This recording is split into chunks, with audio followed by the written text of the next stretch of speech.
Ένα συγκινητικό ραντεβού με την ιστορία έδωσαν πρόσφυγες από το χωριό Άγιος Δημήτριος της Λίμνου. 90 χρόνια μετά τον ξεριζωμό τους από την Μικρά Ασία, επέστρεψαν στον τόπο καταγωγή τους και το γιόρτασαν στην κεντρική πλατεία του χωριού.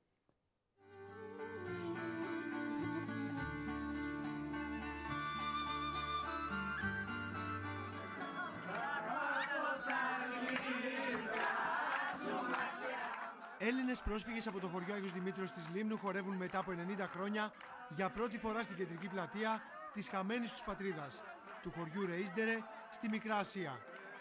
Είχαμε αυτή τη χαρά να δούμε τα μέρη των προγόνων μας. Βέβαια ήταν ένα ταξίδι που έγινε για μας αργά, γιατί δεν είχαμε κανέναν μαζί μας από αυτούς να μας δείξει πράγματα, μέρη εκεί που ήξερε.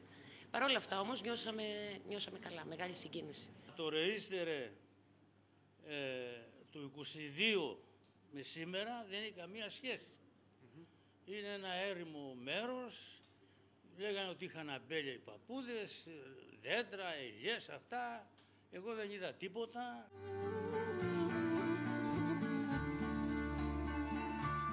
Το 1923 με την ανταλλαγή των πληθυσμών οι Μικρασιάτες εγκαταστάθηκαν στο χωριό Λέρα με τον μέχρι τότε αμιγώς Οθωμανικό πληθυσμό.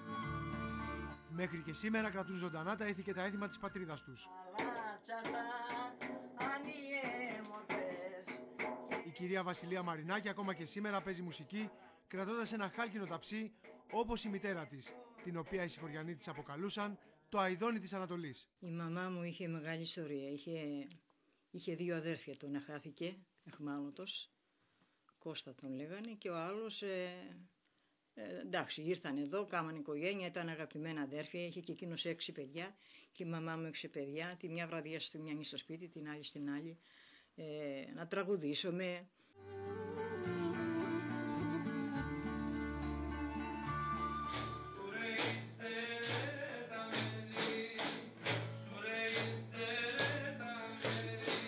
Οι νέοι του χωριού ακόμα και σήμερα χτυπούν τα ρακοπότηρα όπως ακριβώς οι παππούδες και οι γιαγιάδες τους στους παραδοσιακούς χορούς της Ανατολής. Μπορεί να έχουν περάσει 90 χρόνια από τον ξεριζωμό και το ταξίδι από το Ρεΐσντερε στη Λίμνο, αλλά κρατούν την πατρίδα τους ζωντανή μες στην καρδιά τους. Πολύ ωραίο και πολύ καλό το ότι τα παιδιά μας ακολουθούν τις παραδόσεις αυτές. Βγαίνει μια με του λουπάνι κι από μέσα το καλάμι. Εγώ είχα δώσει βάρος στη μουσική από μικρός.